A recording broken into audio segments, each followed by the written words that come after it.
Buenos días. Full Services, en su programa del Sistema de Gestión de Seguridad y Salud en el Trabajo y el subprograma de Medicina Preventiva, ha desarrollado una serie de actividades de formación y sensibilización en los diferentes efectos que se pueden obtener por los riesgos tanto ambientales, comunes o laborales que alteren nuestra condición de salud. En el día de hoy nos vamos a referir a los efectos del ruido en la salud.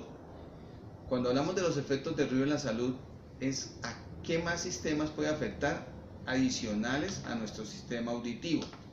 Para ello vamos primero a definir lo que es sonido, la diferencia con lo que se denomina ruido. Posteriormente vamos a hablar de los efectos propios del ruido sobre la salud y cómo podemos interpretar la capacidad auditiva.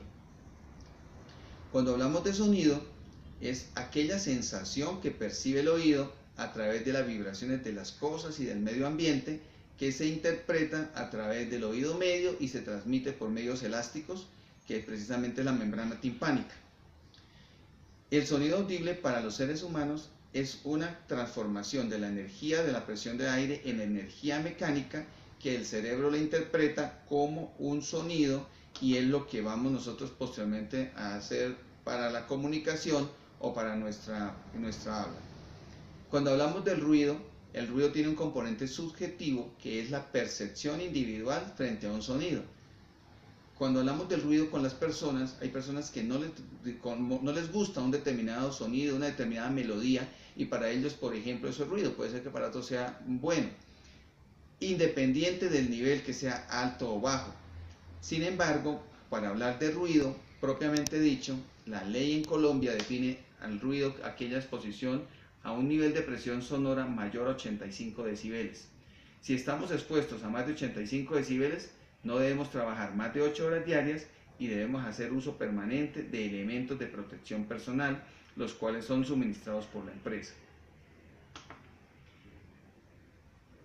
Los primeros efectos que se pueden producir a nivel auditivo es la fatiga auditiva.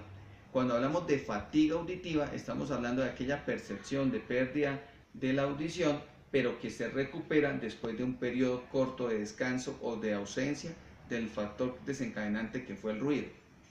El segundo elemento es la sordera temporal, que se puede producir por una exposición súbita a un nivel alto de ruido, pero también se recupera con alejarnos de la exposición. Y por último tenemos la sordera permanente, que es la que es irreversible y es a la que debemos tenerle mayor atención.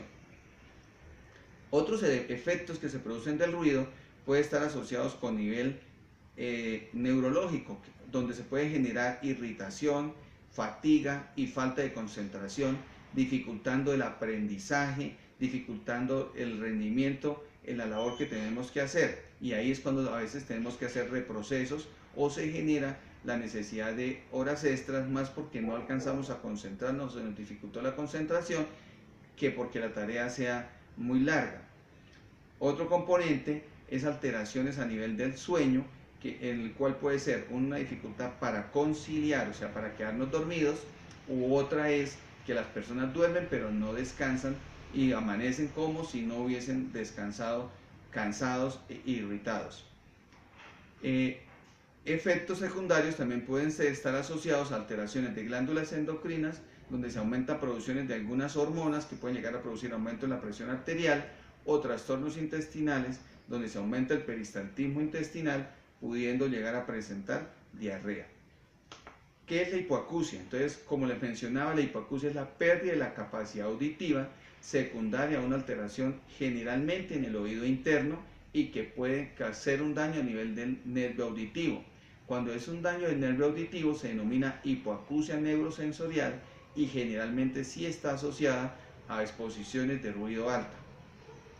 Pero también puede haber una hipoacusia conductiva que puede ser secundaria a obstrucción del oído externo o del oído medio, que generalmente se asocia con tapones de cerumen o también a crecimientos tumorales a nivel del hueso, del cráneo, que comprimen y dificultan la transmisión del sonido.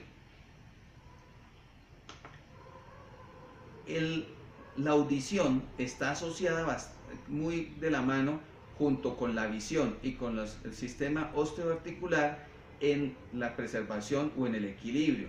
Para podernos mantener firmes o estar de pie, se requiere que haya una interacción o una coordinación entre lo que es la audición, entre lo que es la visión y nuestro sistema osteoarticular. De ahí que cuando se hacen trabajos de alto riesgo, como trabajo en alturas, uno de los elementos que se evalúa es la audición, pero si se tiene una pérdida auditiva leve, no necesariamente implica que la persona no pueda trabajar en alturas. ¿Por qué? Porque tiene que evaluarse la coordinación de los tres sistemas que estábamos haciendo mención anteriormente. De allí que lo que tiene que hacer el médico es evaluar otros signos que permiten verificar cuál es la condición o la capacidad de equilibrio que tienen las personas. Es importante saber que si nosotros nos exponemos a niveles de ruido muy altos, pues se nos puede llegar a producir un daño a nivel vestibular o del oído medio y concomitantemente puede llegar a haber una alteración en el equilibrio. Recordemos lo que ya les ha mencionado, la fatiga auditiva, que es una disminución temporal de la audición y que aparece tras la exposición prolongada a un ruido intenso. Esta fatiga auditiva se puede recuperar cuando las personas se retiran de la fuente entre 2 y 16 horas después. Hay que tener presente que para que se presente fatiga auditiva no necesariamente tiene que ser niveles de ruido superiores o cercanos a los 85 decibeles. La fatiga auditiva se presenta por encima de los 60 decibeles y generalmente se asocia cuando las personas tienen que estar constantemente en áreas ruidosas, como por ejemplo las ciudades donde hay alto tráfico, o por ejemplo en zonas comerciales donde hay bastante ruido, las personas que están haciendo ofertas, ofrecimientos, y si uno está mucho tiempo en estas áreas, pues puede llegar a presentar una fatiga auditiva, la cual es totalmente reversible, o sea, se recupera de ese nivel. Como les mencionaba, existen unas alteraciones neurológicas que son importantes tener presente, como es el efecto en el sueño, dificultad en la conciliación o un sueño que no reparador en el cual nos despertamos cansados y agotados y con ojeras. Otro efecto es efectos en la conducta y la atención. ¿Cómo se refleja esto? Somos personas irritables, malgeniadas, gritonas, que no podemos controlar de acuerdo a un efecto secundario de una alteración a nivel de nuestro sistema neurológico. Y recordemos también que si estamos expuestos a niveles de ruido elevados, podemos llegar a tener alteraciones en nuestra dificultad de memoria, capacidad de aprendizaje y rendimiento en la actividad. Como también les mencioné, existen unas alteraciones a nivel del sistema cardiovascular, el cual se puede reflejar de tres tipos de formas: un aumento de la presión arterial, un aumento de la frecuencia cardíaca y puede llegar a ocurrirse un infarto agudo del miocardio o un infarto cardíaco. Cuando el nivel de ruido supera los 55 decibeles, puede llegarse a presentar aumento de la presión arterial. En la medida que se tenga aumento de los decibeles de exposición, pues se puede aumentar como efecto secundario aumento de la frecuencia cardíaca, aumento de la presión arterial, pero si estos niveles son muy altos, puede llegar a generar un infarto de miocardio, que es lo que normalmente puede ser fulminante o dejar secuelas. Recordemos que si nosotros tenemos dificultades a nivel del sistema endocrino, las alteraciones de la glándula hipófisis que está en el cerebro aumenta la producción de adrenalina y noradrenalina, que están la producción a nivel de glándulas suprarrenales, aumentando la frecuencia cardíaca, aumentando la presión arterial, y por eso muchas veces las personas hipertensas se les desencadena crisis de hipertensión cuando están expuestas a niveles de ruido alto. Esta misma alteración va a afectar el sistema digestivo, donde se producen dificultades en su peristaltismo aumentándose, y uno de los efectos puede ser la diarrea. También se nos incrementa las secreciones de colesteramina, noradrenalina, adrenalina, y esto aumenta en un momento determinado la irritabilidad que tienen las personas frente a los diferentes estímulos.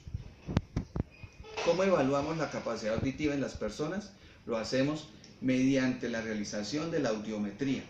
A nivel industrial o a nivel empresarial se hace lo que se denomina la audiometría tamiz, la cual nos permite evaluar cuál es el nivel de presión sonora, la capacidad auditiva en escalas de octavos de las personas, y podemos correlacionar con las frecuencias en las cuales está incrementado el ruido o no a nivel industrial. para saber si lo que se está presentando es un efecto de esa exposición o puede ser un efecto secundario a otros temas ambientales o de hábitos que tengan las personas. La periodicidad de la audiometría depende del nivel de presión sonora o de la medición de ruido que se tenga en el centro de trabajo. Si estos niveles de ruido son inferiores a 80 decibeles, normalmente no hay que hacer audiometría. Pero si el ruido está entre 80 y 82 decibeles, se puede realizar el control de audiometría cada 5 años. Si está entre 82 a 84.9, se hace cada año. Si está entre 85 y 99, se hace cada año, pero también puede haber una variación de acuerdo a una recomendación médica. Y si es mayor a 100 decibeles, se hace cada 6 meses.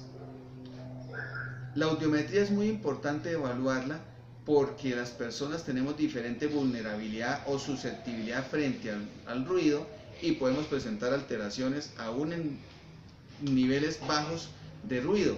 En ese orden de ideas, el médico laboral o el médico que oriente el programa de prevención de la empresa puede definir en unas personas hacer una periodicidad mucho más cercana que a otras. Para nosotros encontrar si estamos presentando o no pérdida auditiva, existen unos síntomas que nos permiten identificar de una manera gradual esta alteración. ¿Cuáles son? Dificultad para oír televisión, por ejemplo, cuando estamos en nuestras casas y vamos a ser conscientes de que estamos aumentando el volumen para poder identificar o poder escuchar mejor lo que estamos viendo. También otro elemento es que cuando hay niños pequeños se nos dificulta comprender lo que ellos nos dicen en razón de que sus voces son agudas. O hay dificultad para comprender cuando una persona nos está hablando estando de espaldas. Nosotros no nos damos cuenta y estas personas tienen que tocarnos el hombro o llamarnos la atención, o alguien nos dice mira que te están hablando. Entonces esos son elementos que tenemos que tener presentes. Otro factor fundamental es cuando estamos en pequeñas reuniones y le tenemos que decir a las personas con que estamos hablando que nos repitan lo que acaban de decir, o le decimos perdón, no he escuchado, ¿qué es lo que me has dicho? Otro elemento es cuando ustedes van, por ejemplo, a sitios donde hay ruido y les toca aumentar demasiado su voz o la otra persona para poder escuchar lo que le están diciendo. Ejemplos son cuando ustedes van a discotecas y se ubican cerca de los baffles, pues en ese momento se aumenta más la dificultad auditiva y ustedes se empiezan a dar cuenta de ello. Y el elemento más primordial que nos permite presentar una alerta es cuando tenemos que empezar a hacer lectura de los labios de las personas a las cuales en un momento determinado estamos interactuando. Con esto hemos querido mostrarles a ustedes los diferentes efectos que hay del ruido en la salud. Si ustedes tienen alguna inquietud, necesidad, duda, pueden plantear un correo a través de HSE y con el mayor gusto les estaremos dando respuesta. Recuerden que es muy importante hacer uso de los elementos de protección personal y ante todo participar de las diferentes actividades que adelanta la empresa para prevenir el daño y cuidados en la salud. Muchas gracias.